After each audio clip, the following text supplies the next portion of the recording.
Hello, everyone, and welcome back. Sorry if my title's a little clickbait.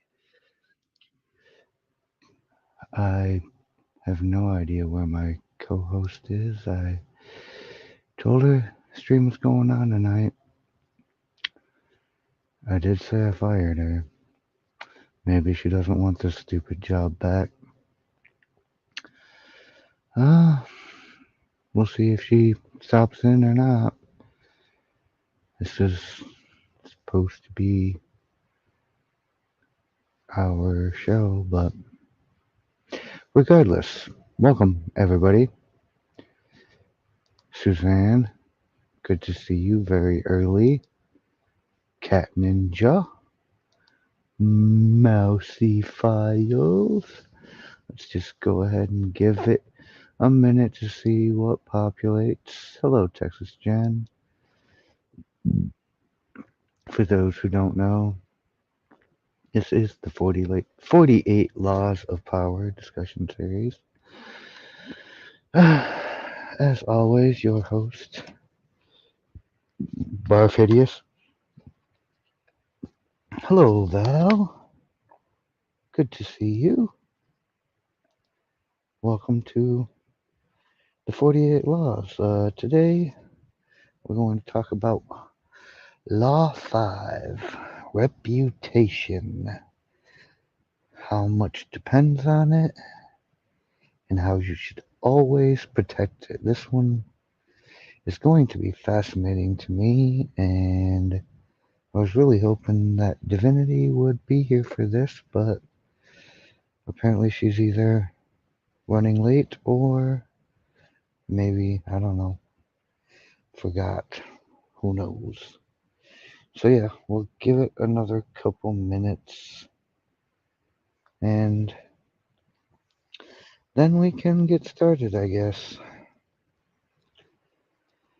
How's everybody doing this evening? Everybody good? Everybody well?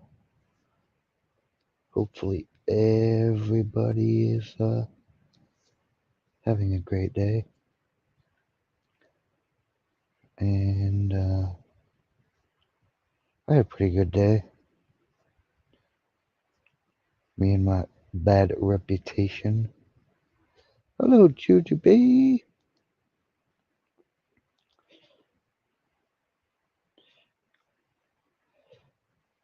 Okay, one more minute or so. See who comes on through. And then we can go ahead and kick this thing off. I can't wait to read some of this stuff to y'all.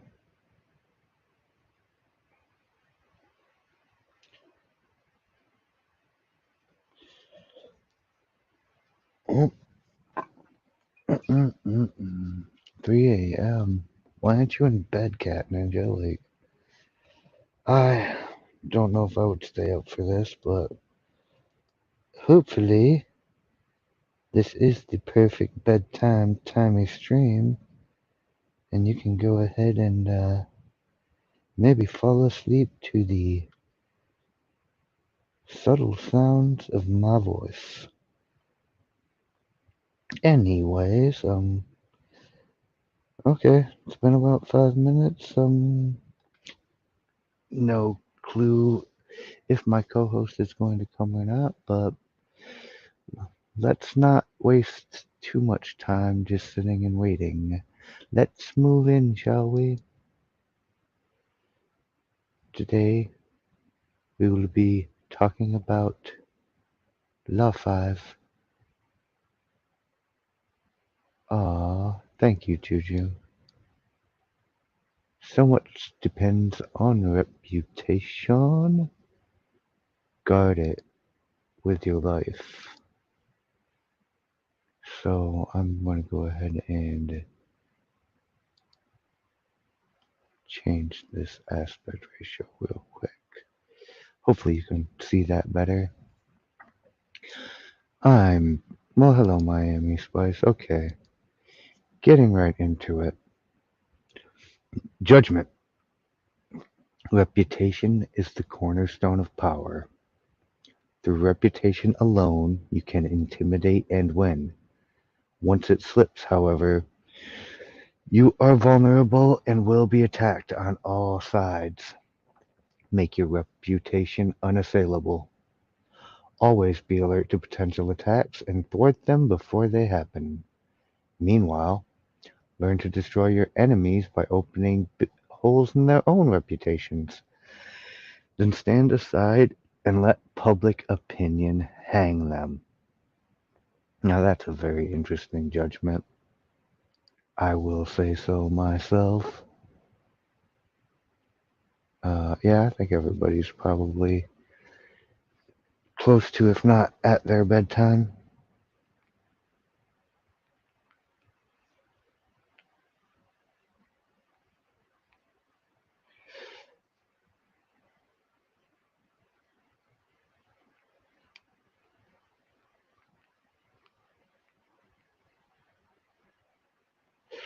Okay, what do y'all got to say about reputation?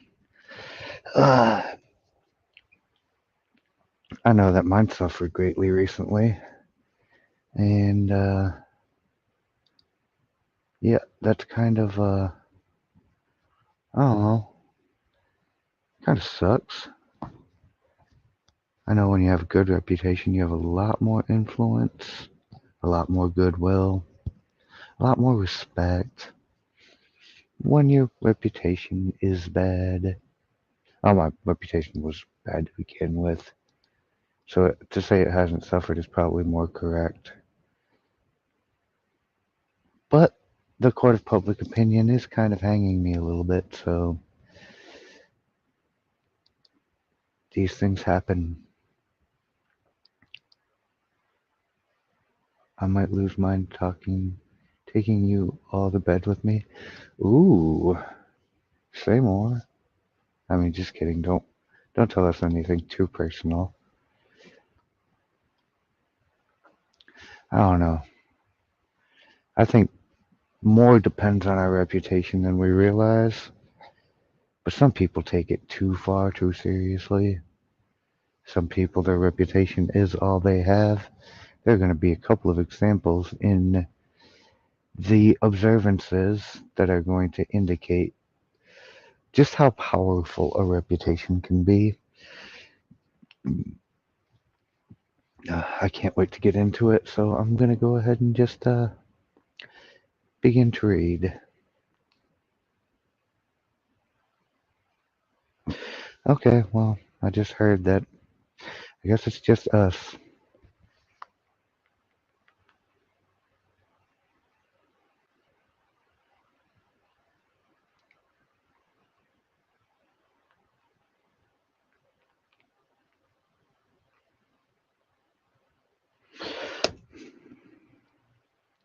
Observance of the law. 1.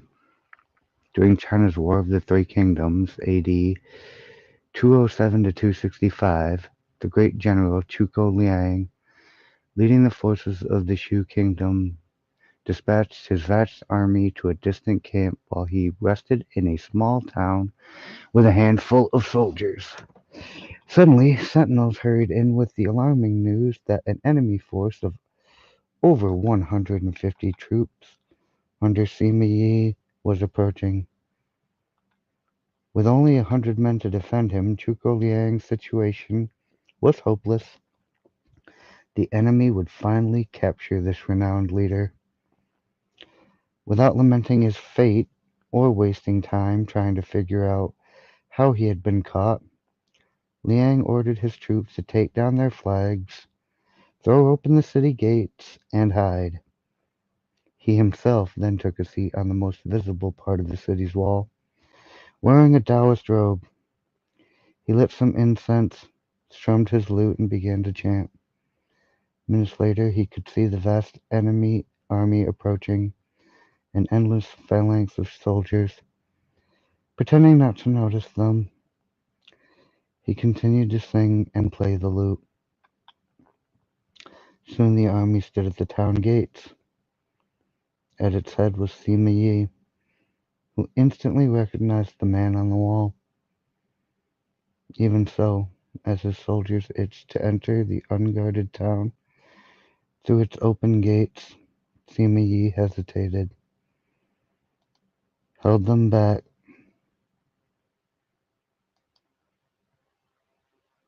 and studied Liang on the wall. Then he ordered an immediate and speedy retreat.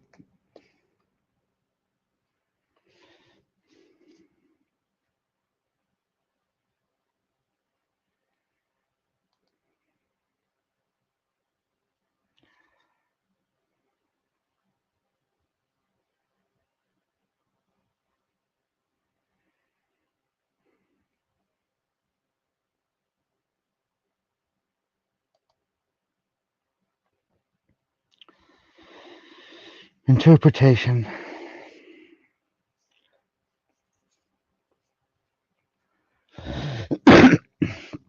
Before we get into the interpretation, what do y'all actually think about that decision? Sitting up there, wearing nothing but a Taoist robe, singing and playing a lute. Why do you think the enemy with 150,000 men ordered a very swift retreat?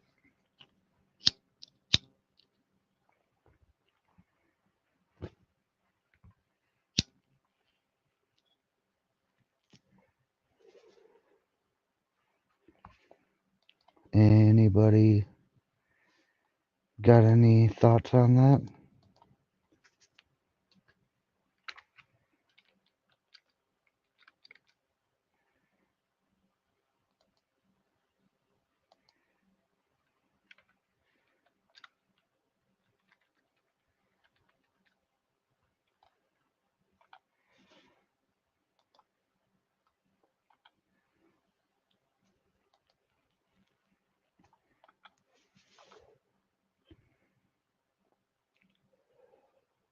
Well, I mean, it's just one moon sitting on a wall by himself, playing a lute in some basically monk's robes. What could he possibly do? And why could it possibly scare a man with 150,000 at his back?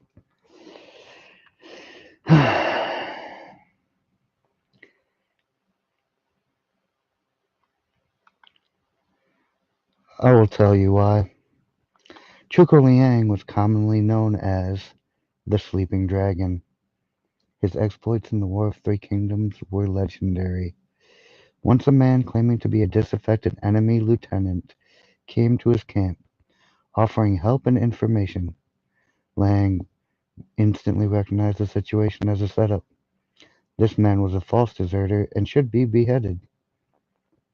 At the last minute, though, as the axe was about to fall, Liang stopped the execution and offered to spare the man's life if he agreed to become a double agent. Grateful and terrified, the man agreed, and began supplying false information to the enemy. Liang won battle after battle.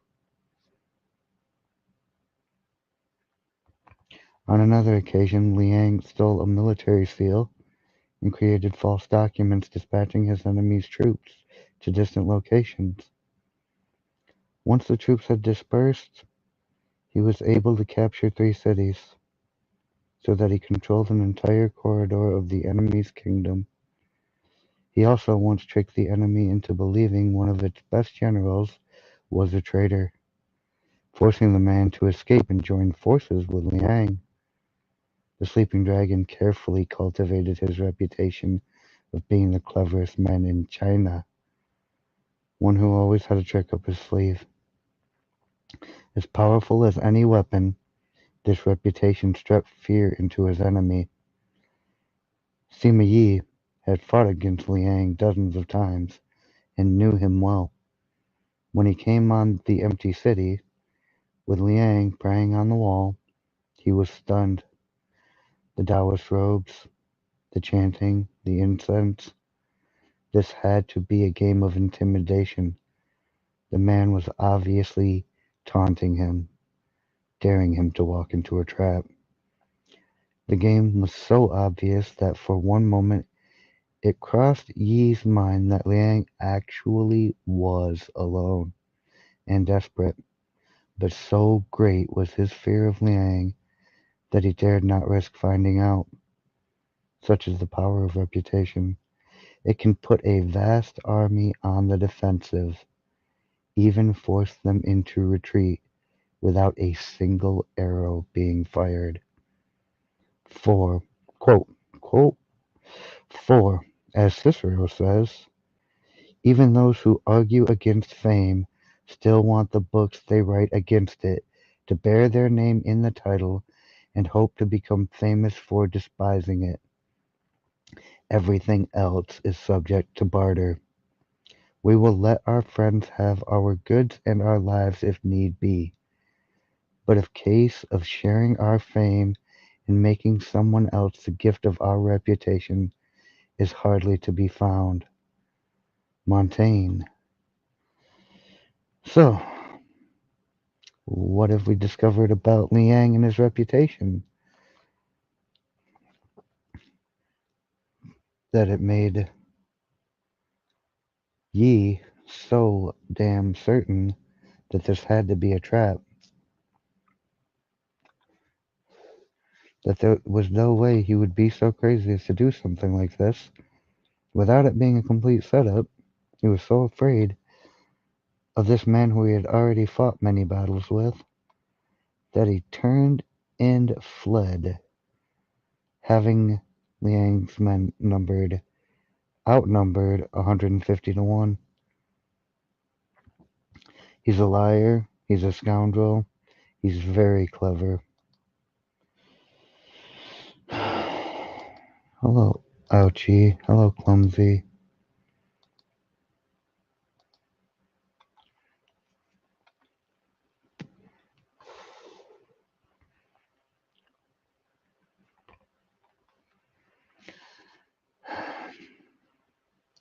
That's how powerful reputation can be.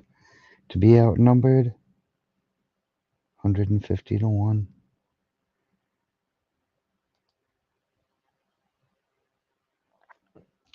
Observance of the law 2. A completely different story about how reputation can work for you. In 1841, the young P.T. Barnum, trying to establish his reputation as America's premier showman, decided to purchase the American Museum in Manhattan and turn it into a collection of curiosities that would secure his fame. The problem was that he had no money. The museum's asking price was $15,000, but Barnum was able to put together a proposal that appealed to the institution's owners even though it replaced cash up front with dozens of guarantees and references. The owners came to a verbal agreement with Barnum, but at the last minute, the principal partner changed his mind, and the museum and its collection were sold to the director of Peale's Museum. Barnum was infuriated, but the partner explained that business was business. The museum had been sold to Peale's because Peale's had a reputation, and Barnum had none. Barnum immediately decided that if he had no reputation to bank on, his only recourse was to ruin the reputation of Peale's. Accordingly, he launched a letter-writing campaign in the newspapers, calling the owners a bunch of broken-down bank directors who had no idea how to run a museum or entertain people. He warned the public against buying Peale's stock, since the business's purchase of another museum would invariably spread its resources thin. The campaign was effective. The stock plummeted, and with no more confidence in Peale's track record and reputation, the owners of the American Museum reneged on their deal and sold the whole thing to Barnum. Isn't that sweet? He just went on a mass propaganda campaign. Since he had no reputation of his own, he decided to destroy the reputation of his enemy. Oh, damn it. We are 1 minute late, but what are you gonna do? I was reading, not looking at the clock.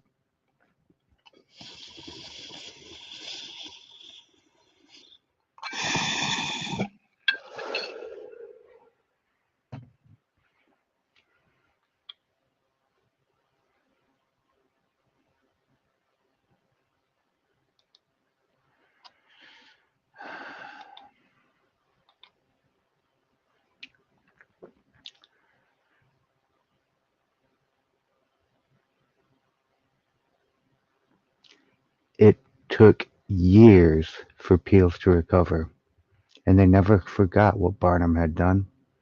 Mr. Peel himself decided to attack Barnum by building a reputation for highbrow entertainment, promising his museum's programs as more scientific than those of his vulgar competitor. Mesmerism, hypnotism, was one of Peel's scientific attractions, and for a while it drew big crowds and was quite successful.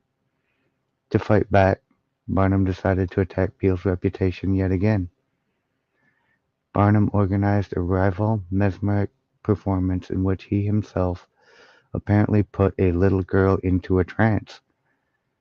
Once she seemed to have fallen deeply under, he tried to hypnotize members of the audience, but no matter how hard he tried, none of the spectators fell under his spell, and many of them began to laugh. A frustrated Barnum finally announced that to prove the little girl's trance was real, he would cut off one of her fingers without her noticing. But as he sharpened the knife, the little girl's eyes popped open and she ran away, to the audience's delight. He repeated this and other parodies for several weeks. Soon no one could take Peel's show seriously, and attendance went way down. Within a few weeks, the show closed. Over the next few years, Barnum established a reputation for audacity and consummate showmanship that lasted his whole life. Peel's reputation, on the other hand, never recovered.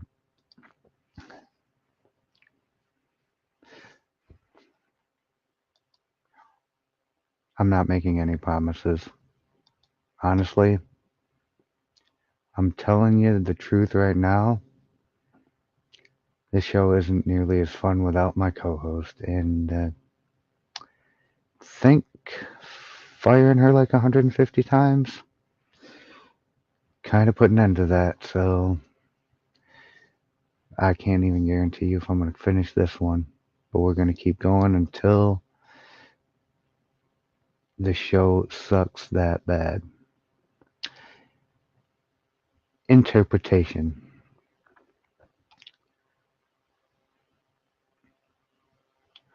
So, what have we learned about playing these two different, very different games that Barnum played with Peel? Because on the one hand, Barnum had no reputation, so the only thing he could do was harm his opponent's reputation. But once he had a reputation of his own, he could use his reputation, which was that of a vulgar competitor, to lowbrow Peel's highbrow content and basically make a mockery and a fool of him.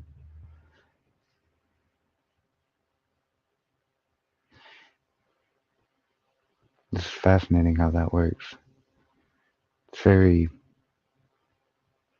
very easy to make fun of people when you're somebody that people listen to.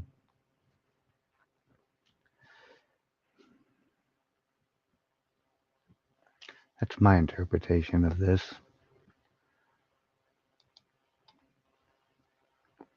Interpretation. Barnum used two different tactics to ruin Peel's reputation. The first was simple. He sowed doubts about the museum's stability and solvency. Doubt is a powerful weapon. Once you let it out of the bag with insidious rumors, your opponents are in a horrible dilemma. On the one hand, they can deny the rumors, even prove that you have slandered them, but a layer of suspicion will remain. Why are they defending themselves so desperately? Maybe the rumor has some truth to it? If, on the other hand, they take the high road and ignore you, the doubts, unrefuted, will be even stronger. If done correctly, the sowing of rumors can so infuriate and unsettle your rivals that in defending themselves they will make numerous mistakes. This is the perfect weapon for those who have no reputation of their own to work from. Once Barnum did have a reputation of his own, he used the second, gentler tactic, the fake hypnotism demonstration. He ridiculed his rival's reputation. This too was extremely successful. Once you have a solid base of respect, ridiculing your opponent both puts him on the defensive and draws more attention to you, enhancing your own reputation. Outright slander and insult are too strong at this point. They are ugly, and may hurt you more than help you, but gentle barbs and mockery suggest you have a strong enough sense of your own worth to enjoy a good laugh at your rival's expense. A humorous front can make you out as a harmless entertainer while poking holes in the reputation of your rival. Quote, "It is easier to cope with a bad conscience than with a bad reputation." Nietzsche. It's a pretty spot on interpretation if you ask me. No thought. I here to use your brain. Mine hurts. Yeah. So does mine. I've been thinking a lot. Too much lately.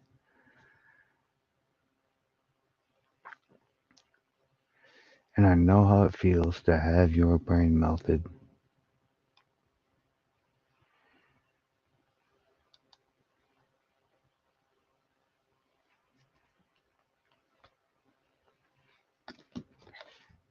Keys to power.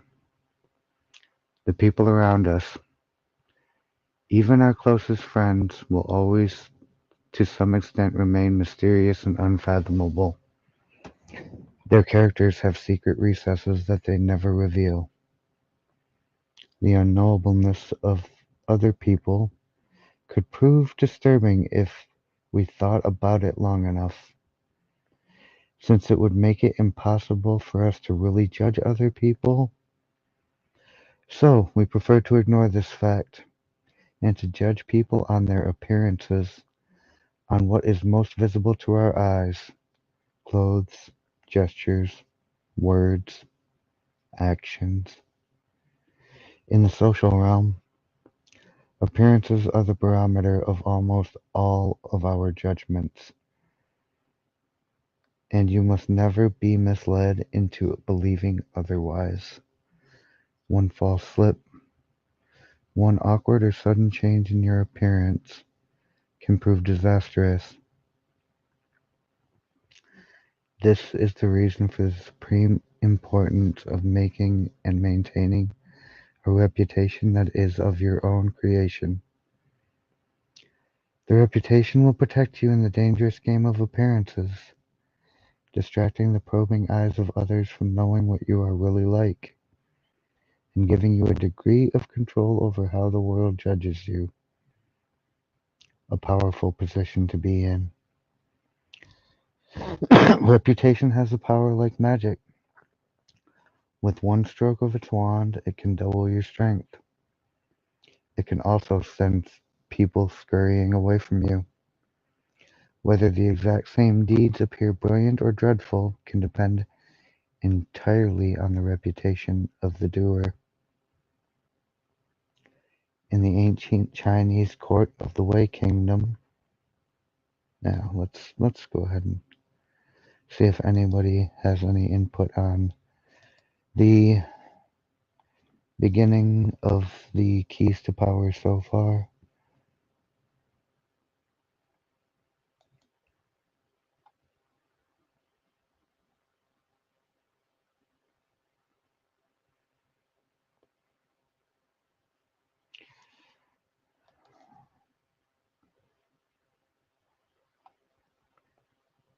I have no idea what you mean by this, Val.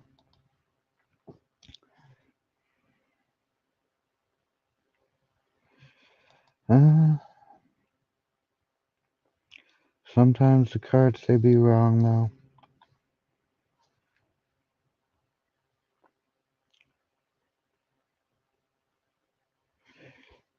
I think if you do a good job of building a good reputation, you do get more goodwill, you do get more respect, you do get more people generally being supportive, generally appreciating you, generally wanting to do more for you. You can also use your reputation to build fear, build disdain. It works both ways. Your reputation can and will be the thing like that in in social circles especially will dictate exactly how people see you. And some people, mm, yeah, exactly, it can work against you just as easily.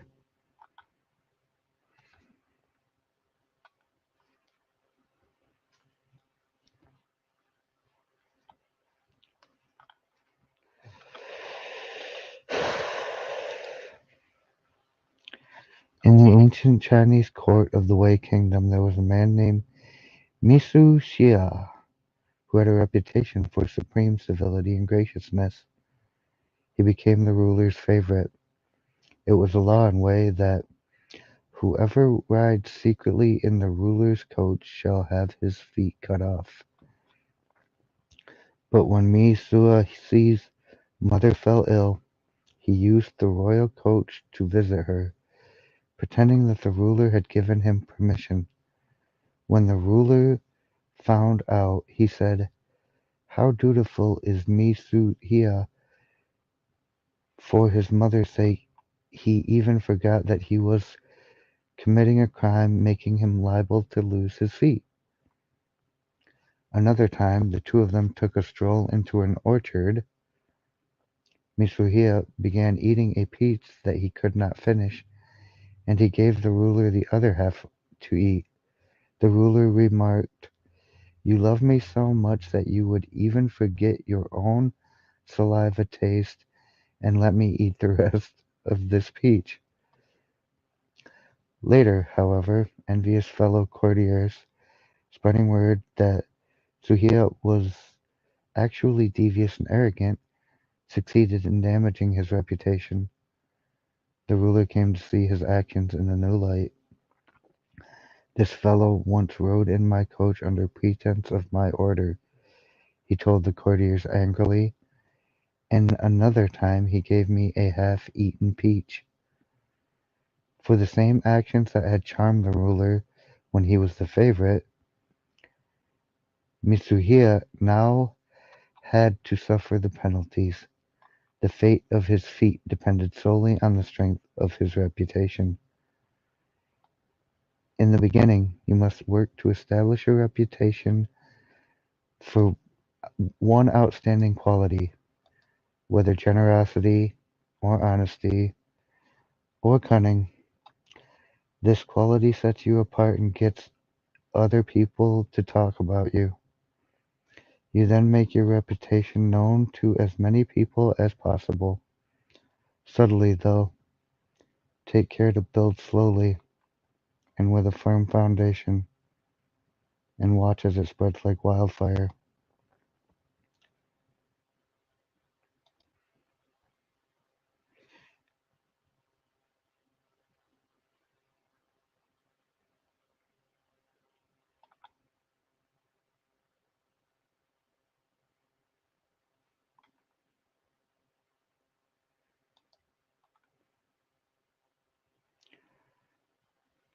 A solid reputation increases your presence and exaggerates your strengths without your having to spend much energy. It can also create an aura around you that will instill respect, even fear. In the fighting in the North African desert during World War II, the German general Erwin Rommel had a reputation for cunning and for deceptive maneuvering that struck terror into everyone who faced him. Even when his forces were depleted, and when British tanks outnumbered his by 5 to 1, entire cities would be evacuated at the news of his approach. As they say, your reputation inevitably precedes you, and if it inspires respect, a lot of your work is done for you before you arrive on the scene or utter a single word. Your success seems destined by your past triumphs. Much of the much of the success of Henry Kissinger's shuttle diplomacy rested on his reputation for ironing out differences. No one wanted to be seen as so unreasonable that Kissinger could not sway him. A peace treaty seemed a fait accompli as soon as Kissinger's name became involved in the negotiation. Make your reputation simple and base it on one sterling quality. This single quality, efficiency, say, or seductiveness, becomes a kind of calling card that announces your presence and places others under a spell. A reputation for honesty will allow you to practice all manner of deception. Casanova used his reputation as a great seducer to pave the way for his future conquests. Women who had heard of his powers became immensely curious and wanted to discover them for themselves.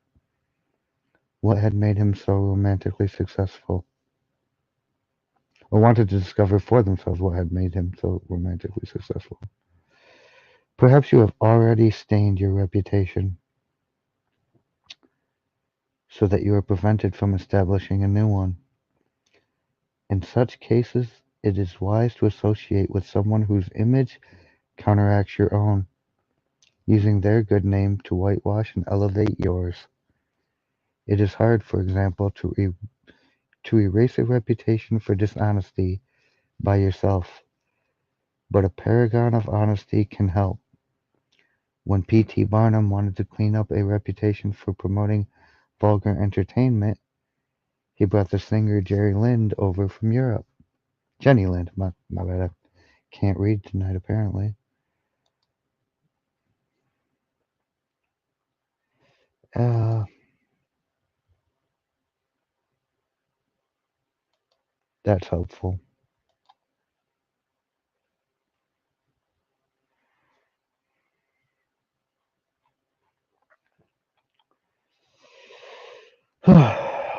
Stained reputation, harder to fix than you might understand. Some of us have reputations that the stain follows us even when we move our reputation completely different places. We just can't not be who we are. And sometimes that reputation following you isn't always the best, especially when no one knew your reputation until you showed them.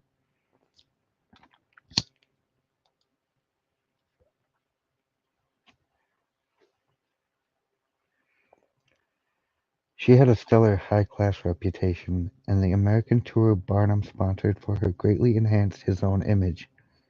Similarly, the great robber barons of the 19th century America were long unable to rid themselves of a reputation for cruelty and mean-spiritedness. Only when they began collecting art, so that the names of Morgan and Frick became permanently associated with those of Da Vinci and Rembrandt, were they able to soften their unpleasant image.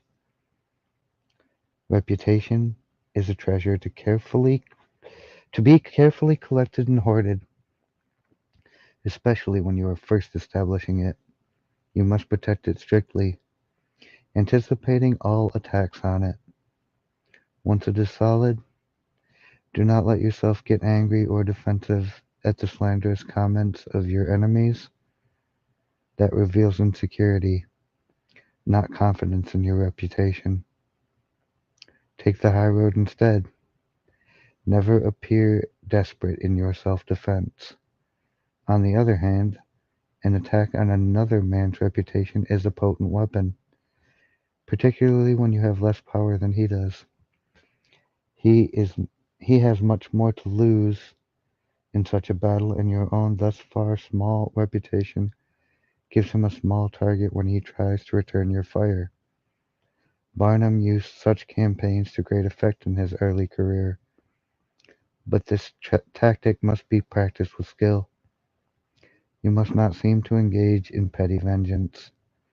If you do not break your enemy's reputation cleverly, you will inadvertently ruin your own. Yeah, you gotta be careful with attacking other people's reputations, especially if you have a reputation for your own that doesn't involve doing such things like that.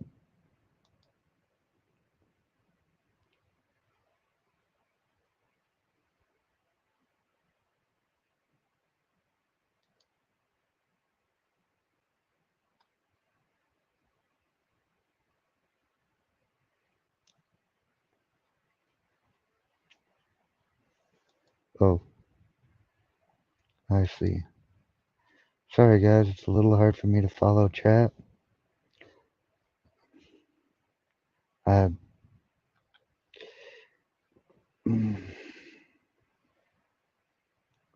don't know how I'm going to continue doing this and engage in chat properly. So if it feels like I'm missing everything you're saying, I am.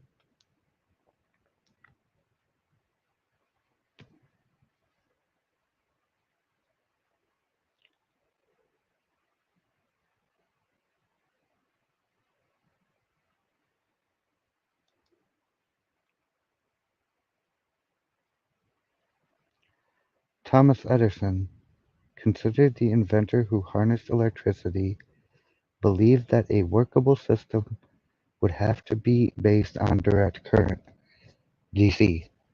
When the Serbian scientist Nikola Tesla appeared to have succeeded in creating a system based on alternating current, AC, Edison was furious. He determined to ruin Tesla's reputation by making the public believe that the AC system was inherently unsafe, and Tesla irresponsible in promoting it. To this end, he captured all kinds of household pets and electrocuted them to death with an AC current. When this wasn't enough, in 1890, he got New York State prison authorities to organize the world's first execution by electrocution using an AC current. But Edison's electrocution experiments had all been with small creatures. The charge was too weak, and the man was only half killed. In perhaps the country's cruelest state-authorized execution, the procedure had to be repeated. It was an awful spectacle. Although, in the long run, it is Edison's name that has survived. At the time, his campaign damaged his own reputation more than Tesla's. He backed off. The lesson is simple. Never go too far in attacks like these, for that will draw more attention to your own vengefulness than to the person you are slandering. When your own reputation is solid, use subtler tactics, such as satire and ridicule, to weaken your opponent while making you out as a charming rogue. The mighty lion toys with the mouse that crosses his path. Any other reaction would mar his fearsome reputation.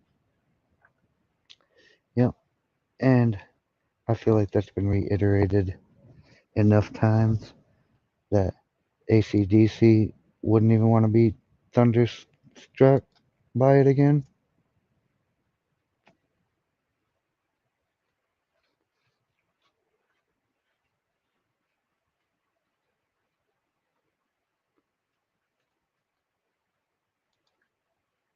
Image: a mine full of diamonds and rubies. You dug for it. You found it, and your wealth is now assured. Guard it with your life. Robbers and thieves will appear from all sides. Never take your wealth for granted, and constantly renew it. Time will diminish the jewels' luster and bury them from sight. Authority: therefore, I should wish our courtier to bolster up his inherent worth with skill and cunning, and ensure that whenever he has to go where he is a stranger, he is preceded by a good reputation.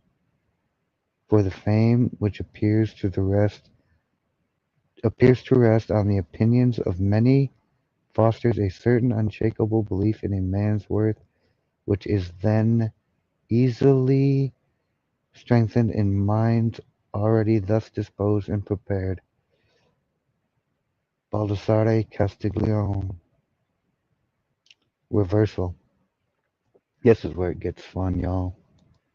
Because I went through and actually read this part, and this actually kind of melted my head a little bit. So I'm not gonna like even get into it too much. I'm just gonna go right to the fun part. There is no possible reversal. Reputation is critical. There are no exceptions to this law. This is the first law we've covered, Law 5, that has no possible exceptions. And that is powerful. Perhaps not caring what others think of you, you gain a reputation for insolence and arrogance. Who could that be, I wonder? But that can be a valuable image in itself. Oscar Wilde used it to great advantage. Since we must live in society and must depend on the opinions of others, there is nothing to be gained by neglecting your reputation. By not caring how you are perceived, you let others decide this for you. Be the master of your fate and also of your reputation. Ladies and gentlemen, Law 5, the 48 Laws of Power.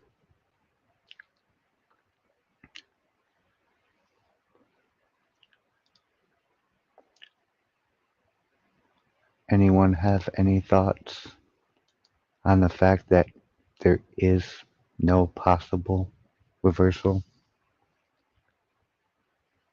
for a neglected reputation? There is no point at all where your reputation is not important.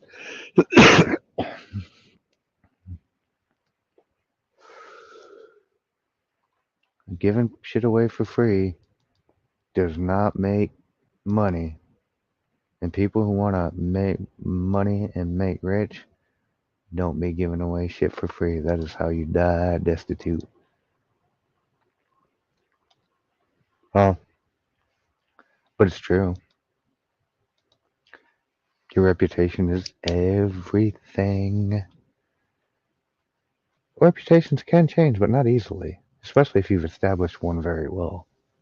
If your reputation is malleable and minimal, if you have a reputation for, say, being a quiet person and you suddenly become very boisterous and flamboyant, that will alter your reputation significantly. And vice versa, if you have a reputation for being someone who's loud and brash and you suddenly just shut up, that will also alter your reputation significantly. But if you have a reputation for being dishonest, for being deceitful, that can ruin your ability to build alliances. It can ruin business dealings just like having a stunning reputation for being honest, for being fair, can go ahead and amplify your powers dramatically. And in the laws of power, everything is a power dynamic. And your reputation in your power dynamic is, yeah, I believe if it's not the most important thing, then it's definitely the one thing that you will, like, it's the one law of power that everyone has to adhere to. I mean, some people do it, but like for everyone you hear about, what about the hundreds or thousands who have tarnished their reputation and never managed to recover it? Former president actually does come to mind. Like, he had a reputation as one thing, and now he has a totally different reputation. I'm not going to even get into that. In business, it's basically everything, but in a lot of things, like friendships, like, who's going to want to be friends with someone who's got a reputation for being like a thief and a liar and a cheat? And who's going to not want to be friends with someone who's kind, honest, and caring? Like, oh, I know he's not. It's working for him. It's not working for anyone else, but he's not realizing it. Uh, yeah, that's definitely what I was talking about. I was not at any way, shape, or form referring to the Orange Man, although one might say that every single person who's been in office since I've been alive, which basically started with uh, George Bush Sr., and then Clinton, and then Bush Jr., and then Obama, and then the 45, the Donald Trump, have all managed to, during their time in office, do significant damage to their reputation. Maybe not in all circles, but definitely in some. Uh, that was, yeah, Law 3 was, or not, Law 4 was Know Your Enemies. Or no, Law 4 was Say Less, Law 3 was Know Your Enemies. Yes, correct.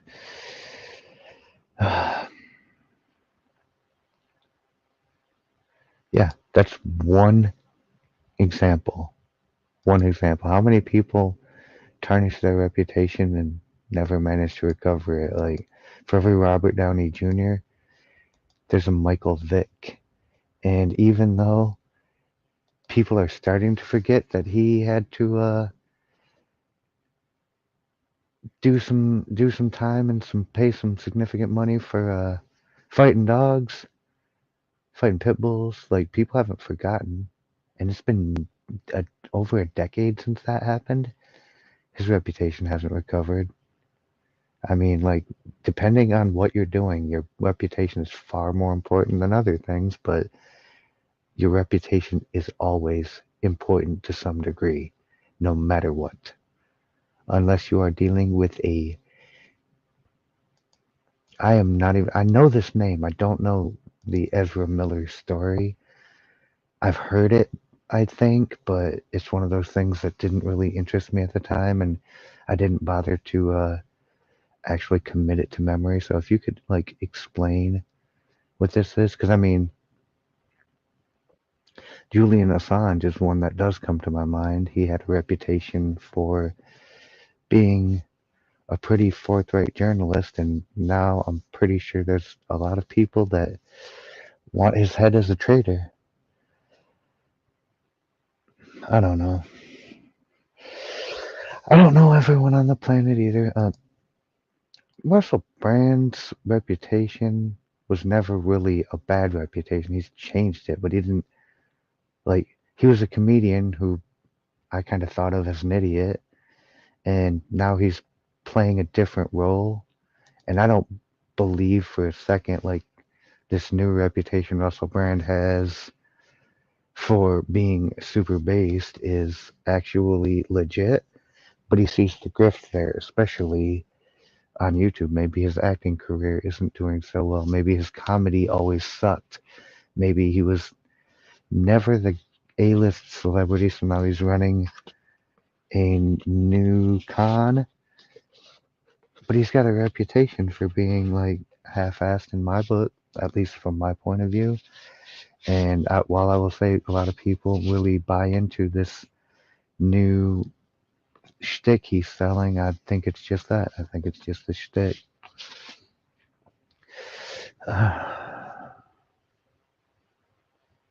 Yeah, I know he was never A-list. I mean, C-list might be actually giving him too much credit, but like once you have your time and then you basically fall out of favor, you have to go form a new reputation. I mean, you could say that. Like I said, don't follow it too much because I didn't ever really like Russell Brand in the first place, and I think he's obnoxious. His whole act is obnoxious to me. So even if I hope he is. Like, I hope it's not a fucking shtick. But I've seen enough people who actually have uh tried to fake this kind of thing. Yeah, Russell Brand It's funny that the Brits agree with me that Russell Brand is obnoxious, but Americans are like, nah, Russell Brand's uh turned himself around. It's like, oh, but he's still annoying, right? Please tell me he's still annoying. Please tell me I'm not the only one who thinks this. At least the Brits agree with me. All right, guys. We're getting pretty close to an hour now. We got 21 watching. Smash that like button if you haven't. And I think I don't really have a whole hell of a lot more to say on this particular. Yeah, and there's 7 billion people in the world. So he's big on YouTube. I know that. But even as big as he is, like, I'll believe that he's super based when they start actually. Yeah, I'm tired. I'm not doing number 6. I'm gonna go to bed. How about that? Because it's midnight. I have to work in the morning, and my reputation for being kind of a work missing slacker because I stay up too late is starting to precede me in me having to get the shit done that I have to get done. So I want to thank you all very much for coming. I want to let y'all know that I honestly don't know when the next time I'll get a chance to do one of these is, but I'll keep you posted. And hopefully I will see all of you back here with a friend the next time we do the 48 Laws of Power discussion series. And I'll see you then. Take care and good night, everybody.